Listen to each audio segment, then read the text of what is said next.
예수님 당시에 예수님에 대한 평가가 여러 가지였습니다. 똑같이 보지는 않았어요.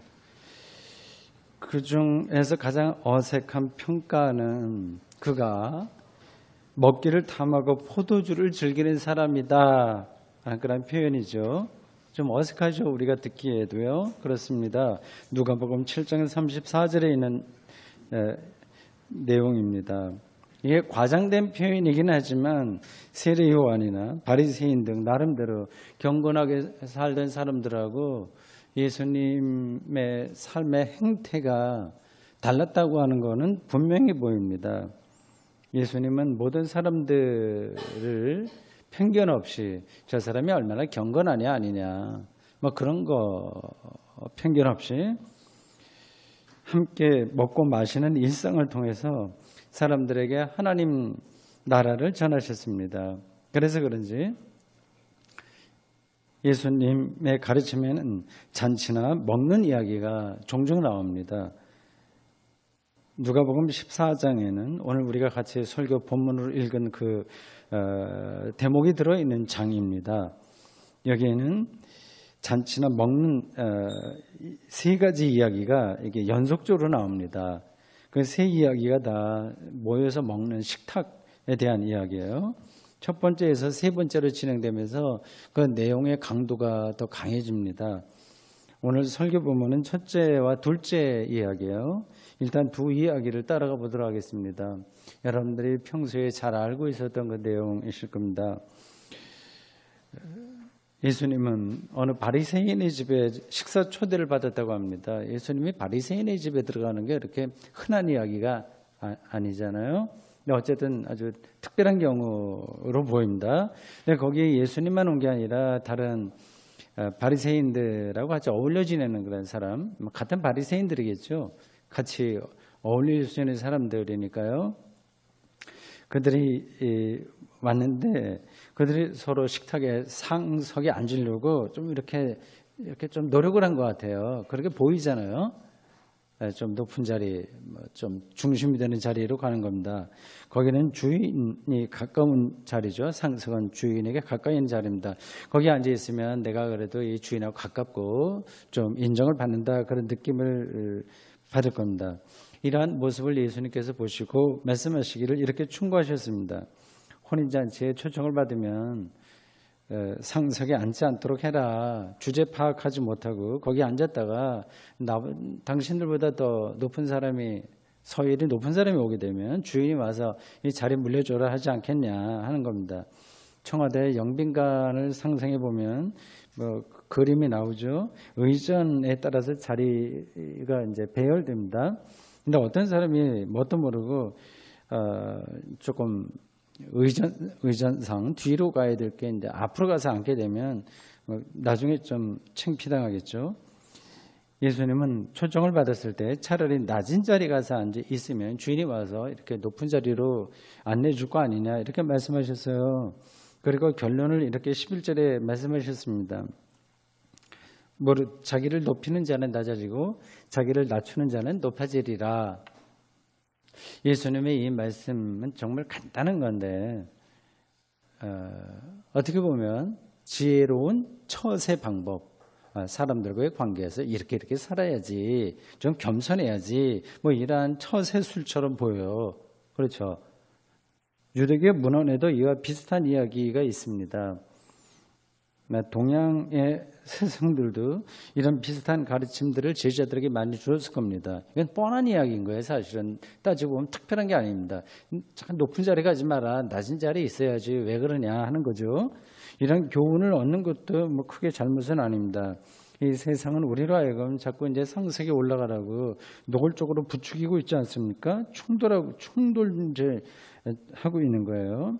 그래서 상석에 올라가지 못하면 불안한 거예요. 사람들이요. 그렇지 않습니까? 뭐 대학교 사회라도 뭐 이렇게 비정규적으로 강사로 있는 거하고 정규적으로 들어가는 거하고 천지 차이지 않습니까? 그러니까 불안한 거예요. 올라가지 못하면 그렇습니다. 그래서 인생에 실패한 것처럼 느낍니다. 온갖 수단 방법을 가리지 않고 상석에 올라가려고 투정을 합니다.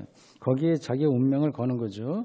그래서 일단 올라가게 되면 내려오지 않으려고 발버둥을 칩니다. 뭐 이걸 특별히 나쁘다고 제가 생각해서 드리는 말씀이 아니라 이 세상에 이 메커니즘 자체가 그렇다고 하는 겁니다. 이런 세상에서 자기를 낮추라고 하는 말씀은 정말 귀하게 들려요. 그러나 예수님의 가르침을 이런 수준으로 읽는 것은 번지수를 잘못 잡은 겁니다. 예수님의 고작 우리로 하여금 세련된 교양을 쌓게 한다거나 수신제가 하라고 말씀하셨겠습니까? 그런 게 필요한 사람이라고 하면 예수님에게 올 필요 없이 그냥 공자님 따르는 게 훨씬 낫습니다. 훨씬 지혜로운 거예요. 처세술을 배울 거라면 이제 글로 가는 게 나은 거죠. 본문 식탁 이야기에서 좀 상황을 조금 좀 살펴보려고 합니다. 어떤 사람이 낮은 자리에 앉았다고 합시다. 이제 잔치 초청을 받은 식탁에 와서 자기 일부러 낮은 자리에 앉았다고 생각해 보십시오. 이 사람은 예수님의 말씀에 딱 들어맞는 사람이죠. 그것만으로 그 사람을 다 이해할 수가 없습니다. 처세술, 이 교양 이런 것으로 사람 판단하기 힘들다고 하는 겁니다. 이 사람은 낮은 자리에 앉아서 다음과 같이 이제 머릿속으로 생각할 수 있어요. 머리를 이제 굴리는 거죠. 내가 지금 이런 자리에 앉을 사람이 아닌데 주인이 빨리 와서 내게 상석으로 자리를 옮기라고 말해줘야 되는 거 아닌가? 지금 저기 저 상석에 앉아있는 사람은 나보다 서열이 훨씬 낮고 인격적으로도 좀 형편없는 사람이야. 나는 지금 제대로 인정받지 못하고 있어. 이렇게 생각할 수 있습니다. 이 사람은 낮은 자리에 앉아있긴 하지만 실제로는 높은 자리에 버티고 있는 사람이나 마찬가지인 거죠. 무슨 말이냐? 예수님의 가르침을 세련된 처세술로 읽으면 안 된다는 뜻입니다. 이것은 훨씬 근원적인 어떤 사태를 가리키고 있어요. 그게 뭘까요?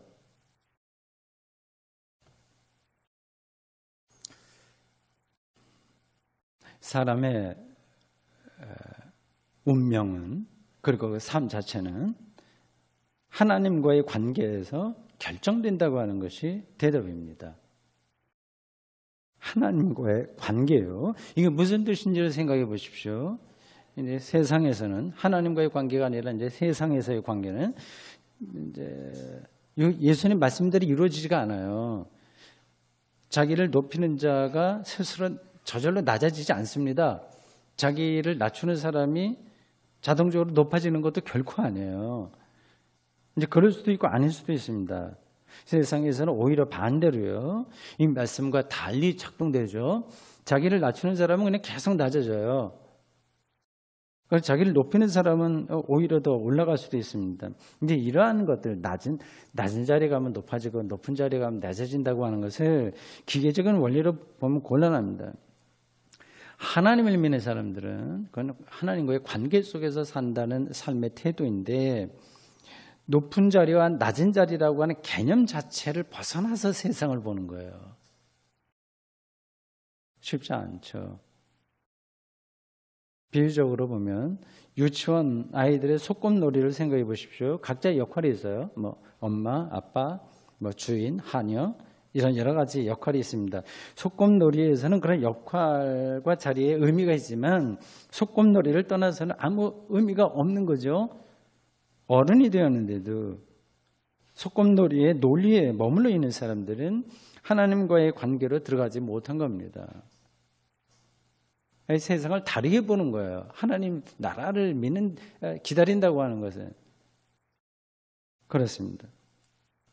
우리가 일상에서 하나님과의 관계에 들어가지 못하는 이유는 세상이 말하고 있는 높은 자리와 낮은 자리라고 하는 구조가 우리의 영혼을 완벽하게 지배하고 있기 때문에 그렇습니다.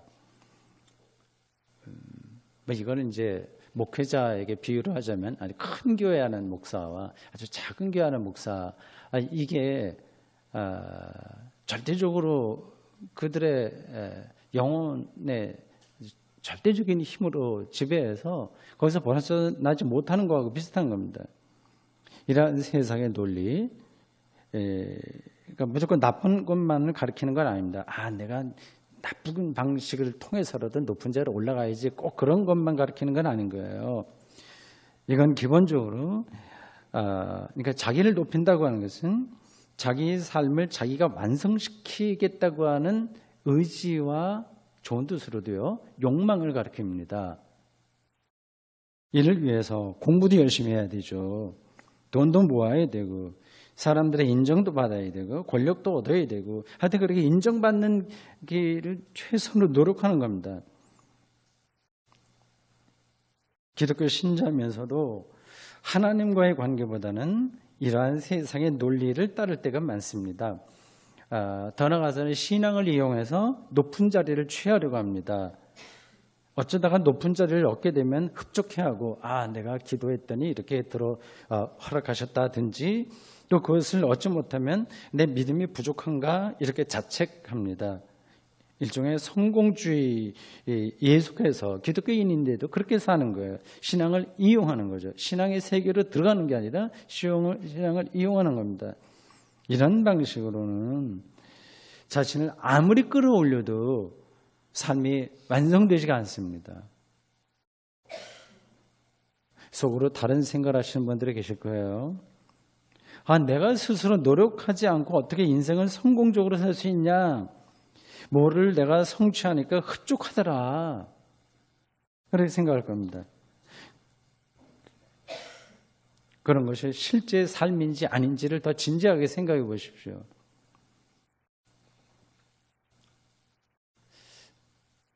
여기 포도주 즐겨 드시는 분들이 계시는지 모르겠습니다만 포도주도 가격이 천차만별이라고 해요. 한 병에 50만 원짜리 포도주를 마시는 사람들도 있겠죠. 고급 연회장에 가면 그런 거 나오지 않겠습니까? 만 원짜리 포도주를 마시는 사람들도 있습니다. 그렇다고 합시다. 돈의 차이만 보면 50대 1 정도인데 포도주를 마신다고 하는 자체만 듣고 본다면 50대 1의 차이가 없는 거예요. 50만 원짜리를 마시면서 시름해졌거나 자기 도취에 빠질 수도 있고 만 원짜리를 마시면서도 포도주 자체와 일치가 될 수 있습니다. 그 향과 액체가 입안을 적시는 느낌과 목을 통해서 넘어가는 순간을 만끽할 수 있습니다. 삶이 이와 비슷합니다.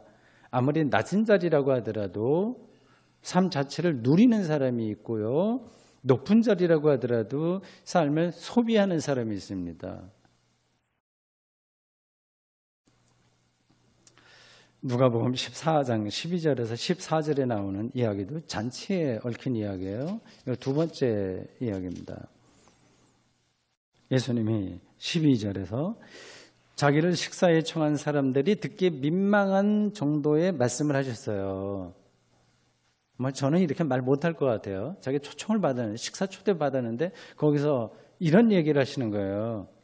당신이 점심이나 저녁이나 베풀거든 벗이나 형제나 친척이나 부한 이웃을 청하지 말라. 두렵건대 그 사람들이 너를 도로 청하여 네게 가품이 될까 하노라. 이어서 13절에 잔치를 베풀려면 가난한 사람들 또 장애인들 그러한 다시 갚을 능력이 없는 사람들을 대상으로 하라. 그렇게 말씀하셨습니다. 좀 민망한 이야기예요. 지금 자기 초청받고 와서 맛있게 먹으면서 그런 얘기를 한 겁니다. 보통 우리들은 흔하게 하는 얘기로 give and take 이렇게 얘기하죠. 주고받고 이런 관계로 세상이 얽혀져 가고 있습니다. 답례를 전제로 해서 대접합니다. 또 적게 주고 많이 받는 방법을 강구합니다. 대표적인 건 뇌물이라고 할 수 있겠죠. 그것도 다 주고받는 그런 메커니즘이에요. 우리나라의 사법계의 막강한 힘으로 작동되는 정관예우도 서로 이해타산에 근거해서 주고받는 원리입니다. 우리나라에는 유독히 좀 그런 게 많이 있는 것 같아요. 끼리끼리 대접하고 대접받는 이런 관행이 심한 것 같습니다. 오죽했으면 김영란법을 입법화할 지경이 이르렀겠습니까? 예수님의 이 말씀을 또 조금 오해해서 너무 극단적으로 생각해서 마음 통하는 사람들끼리 편안하게 밥 한 끼 먹는 거 이런 것 자체를 부정하는 거, 그 인간관계 자체를 부정하는 거 이런 거로 생각하면 또 곤란한 거죠. 어떻게 예수님이 그걸 부정하겠습니까? 초기 기독교 당시에는 그런 사람들이 있었어요. 쿰난 공동체라고 있어요. 쿰난 공동체요. 여기에 속한 사람들은 세상과의 관계를 완전히 단절하고요. 자기들끼리만 모여서 아주 금욕적으로 살았습니다. 그러니까 이 사람들에게는 서로 대접하고 같이 먹고 마시고 하는 이러한 일상들이 일어날 수가 없었습니다. 시장 바닥에서 사람들과 어울려 지냈던 예수님의 말씀을 이렇게 극단적으로 우리가 받아들인 건 좀 오해가 있는 거죠. 그렇다면 이 말씀은 뭘까요? 좀 능력이 정말 없는 사람들 이렇게 초청해라. 이러한 예수님의 말씀은 뭘까요? 보상을 기대하지 말고 어떻게 하든지 순수한 마음으로 베풀면서 살라고 하는 충고일까요? 그런 수준의 말씀은 당시 괜찮은 지혜 교사들은 누구나 했을 만한 이야기입니다. 아주 그냥 당연한 이야기들이에요. 우리나라 어른들 중에서도 진실하게 살려는 사람들은 다 그런 마음으로 살았습니다. 많아요. 일반 사람들도 많이 그렇게 살았습니다. 높은 사람들에게 연줄을 대기 위해서 기웃거리지 않고요. 동네에 가난한 사람들 도우며 사는 사람들이 얼마나 많았습니까? 받을 생각하지 않고 베푸는 거죠. 보상을 생각하지 않은 거죠. 이건 다 옳은 삶의 태도예요. 상식적으로 우리가 그렇게 살아야 됩니다. 이런 삶의 태도는 아무리 강조해도 지나치지 않습니다. 그러나 예수님의 가르침은 더 깊은 중심으로 들어갑니다. 14절 말씀을 보십시오. 그리하면 그들이 갚을 것이 없으므로 네게 복이 되리니 이는 의인들의 부활 시에 네가 갚음을 받겠습니다. 알 것 같기도 하고 모를 것 같기도 하는 그런 말씀이에요. 그들이 갚을 것이 없으므로 네게 복이 되리니라니 정말 강렬한 말씀입니다.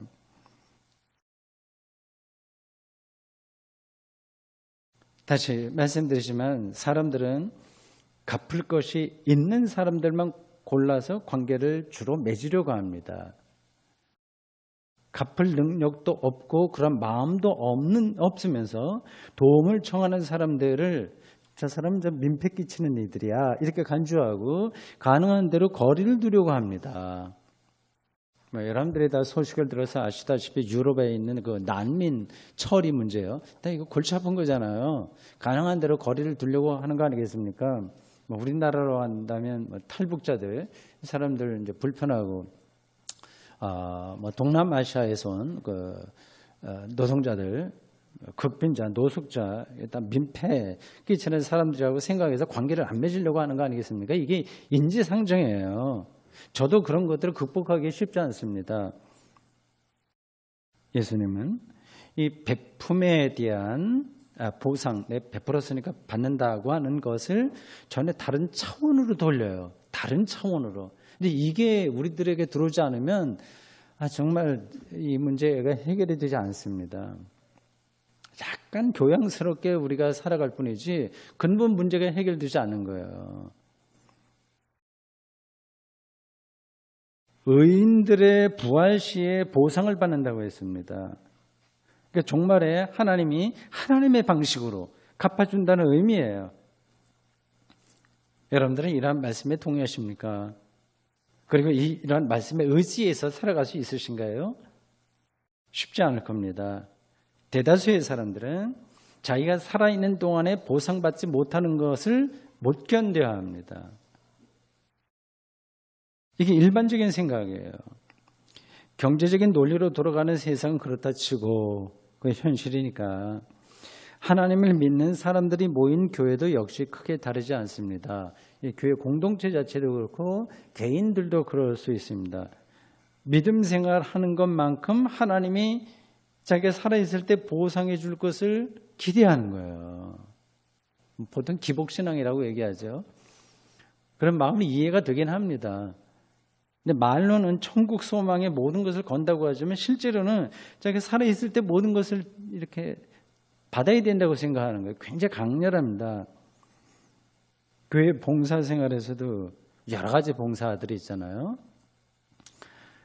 등등에서도 다른 교인들로부터 인정받고 싶어하는 것이 인지상정이죠. 뭐 그걸 크게 잘못되다 이렇게 말하기는 힘듭니다. 근데 그게 좀 과도하기가 하는 거예요. 심지어 장로가 되기 위해서 인정받을 만, 칭찬받을 만한, 점수 딸 만한 일을 골라서 하기도 합니다. 이런 게 세상이나 교회나 이런 게 우리의 실제 모습인데, 보답받지 못하는 그 상황이 오히려 복되다고 하는 이 말씀이 현실성이 있는 말이냐 하는 거죠. 종교적인 덕담에 불과한 건 아닐까요?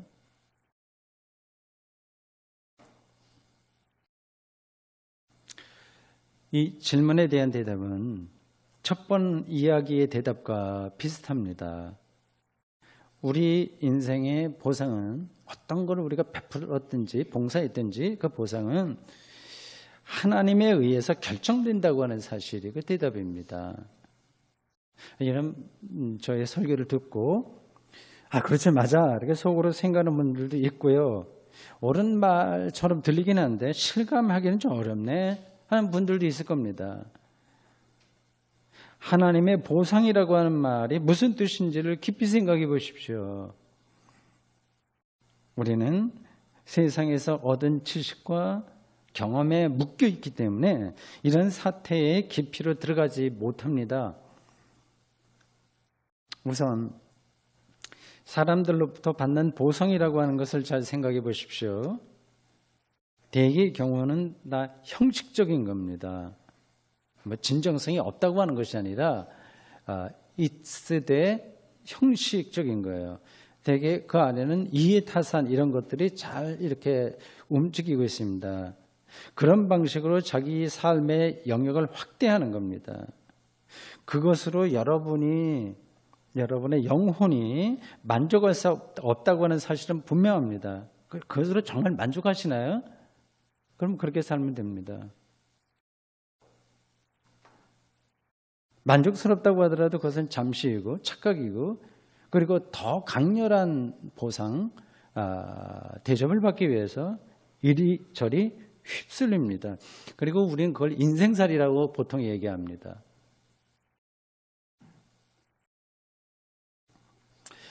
그런 방식 외에는 우리가 알고 있는 게 없어서 그렇게 사는 거죠. 의인들의 부활이 무엇을 가리키는지 실질적으로 느끼는 사람은 예수님의 말씀을 아주 중심에서 아멘으로 받아들일 수 있습니다. 왜냐하면 이 부활, 즉 하나님의 생명에 참여하는 것보다 더 큰 보상이 없다는 사실을 절감하고 있기 때문에 그렇습니다. 우리가 그런 삶을 살아가고 있는 사람들이죠. 하나님의 생명에 참여하는 것보다 더 큰 보상은 없다는 사실 말입니다. 지금까지 설명한 예수님의 비유, 제가 두 가지 얘기했어요. 이게 무엇을 가리키는지 조금 더 구체적으로 알려면 이 비유가 누구를 향한 것인지를 생각해야 됩니다. 그 대상은 바리새인들이에요.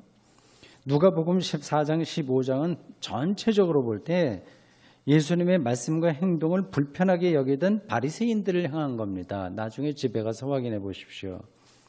바리새인들은 자신들이 하나님 나라에 가장 가까이 간 사람들이라고 생각했습니다. 실제로 그들은 당시에 많은 사람들의 존경을 받았습니다. 그리고 좋은 점들이 많은 사람들인 것도 분명합니다. 그러나 예수님 보시기에 그들은 하나님 나라와 거리가 멀었습니다. 누가복음 14장 15절에서 24절에 나오는 그 잔치 이야기는 예수님이 14장에서 말씀하신 세 가지 연속 이야기에 속한다고 앞에서 말씀드렸습니다. 어떤 사람이 잔치를 베풀고 미리 초청장을 보냈다고 해요.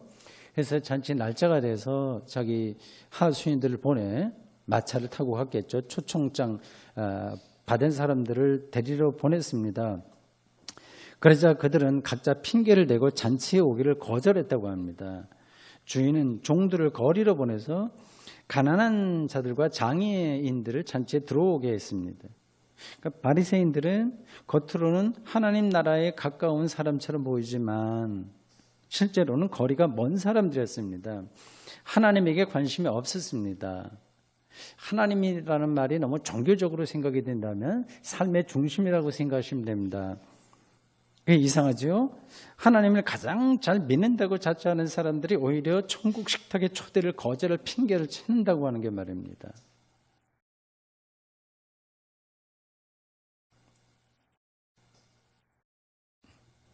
하나님과의 관계에 집중하면서 사람이 아니라 하나님으로부터의 보상에만 마음을 둔다고 하는 것이 구체적으로 어떤 삶을 가리킬까요?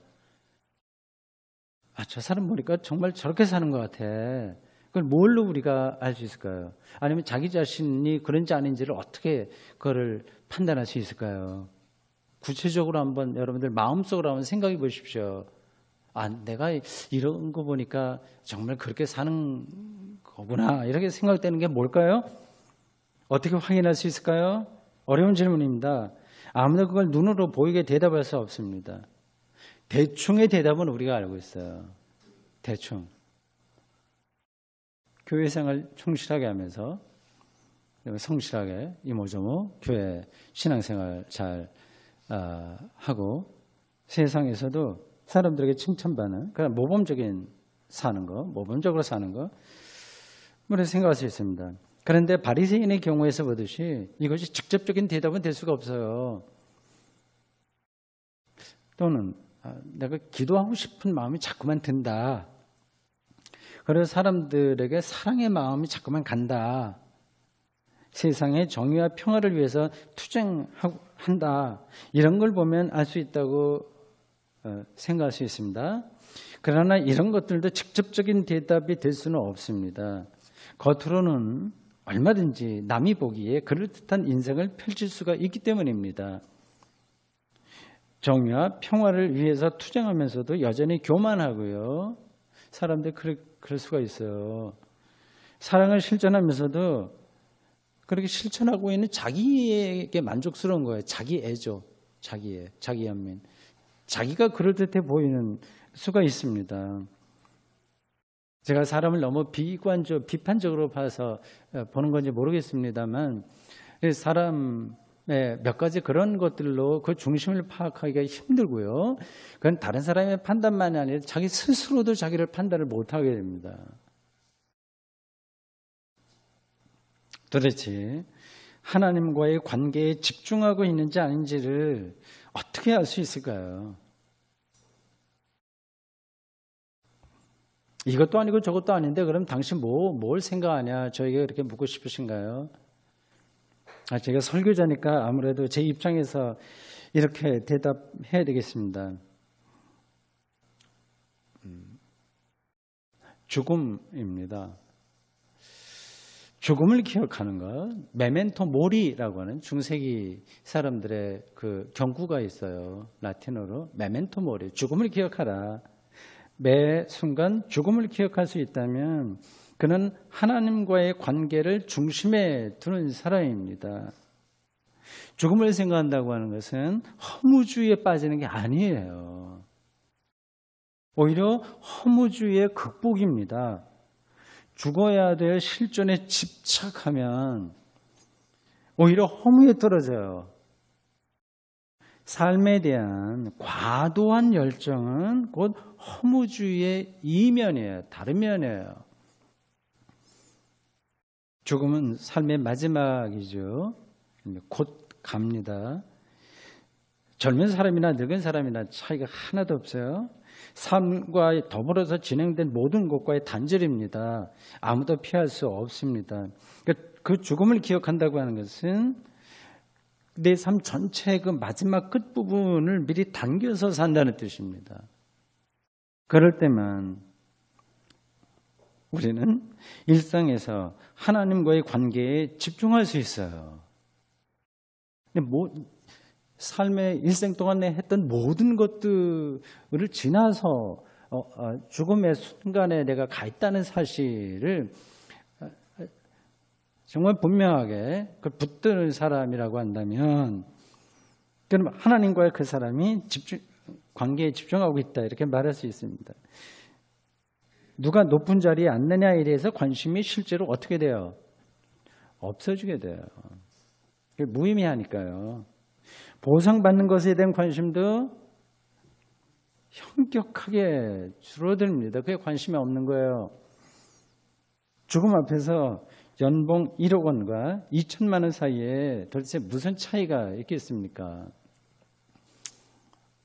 목사로서도 죽음이 자기의 영혼의 그림자처럼 있다고 한다면 얼마나 큰 교회에서 목회했느냐 하는 것이 무슨 의미가 있겠습니까?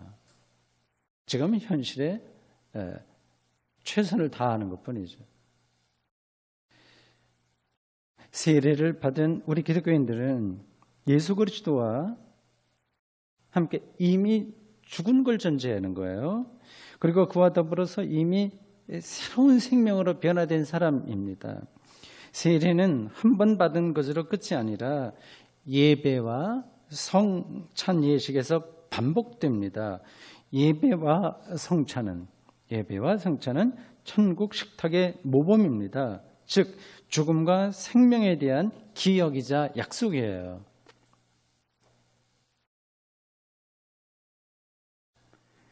이 사실을 실제로 알고 믿을 때 여러분들은 높은 자리와 낮은 자리에 대한 세속적 판단으로부터 그리고 자신의 행위에 대해서 얼마나 큰 보상이 있을 것인가 하는 그런 관점으로부터 해방되어 천국 식탁에 참여하는 기쁨을 일상에서 실제로 누릴 것입니다. 아멘. 하나님, 오늘 저희들 누가복음 14장에 나와 있는 몇몇 식탁 자리에 있었던 예수님의 말씀을 같이 이렇게 2000년 후에 읽고 그 말씀의 중심의 뜻을 설명하고 들었습니다. 어쩔 수 없이 우리가 세 속에 살기에 이 높은 자리와 낮은 자리 얼마나 보상받을 것인가에 대해서 예민해질 수밖에 없지만 주님 저희들을 불쌍히 여기시고 천국 식탁의 그 놀라운 기쁨을 누리면서 그런 세상의 논리로부터 해방되어 예수님의 그 말씀에 더 깊이 들어가도록 저희들을 붙들어 주십시오. 우리의 약함을 주님께서 지키실 줄로 믿고 예수님의 이름으로 기도합니다. 아멘. 231장으로 우리 주님께 찬양 드리겠습니다.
사도신경으로 신앙 고백 드리겠습니다. 나는 전능하신 아버지 하나님, 천지의 창조주를 믿습니다.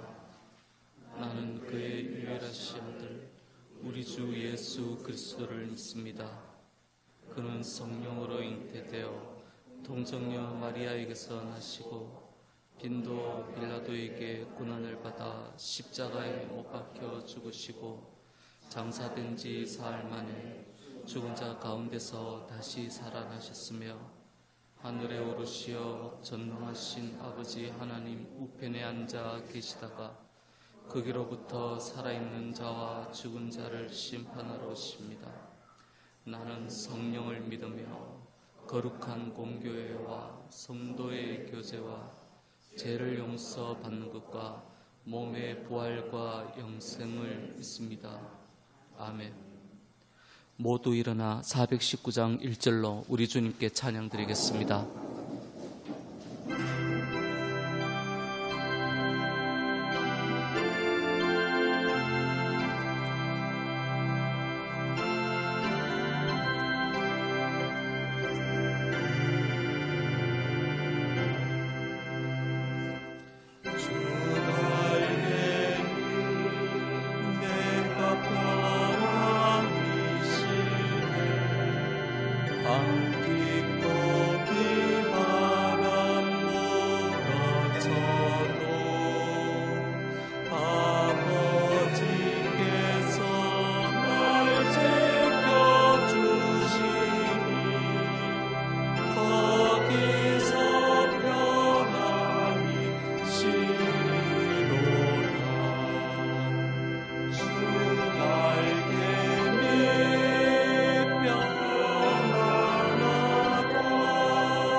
주님, 저희들 마음을 모아서 헌금을 드렸습니다.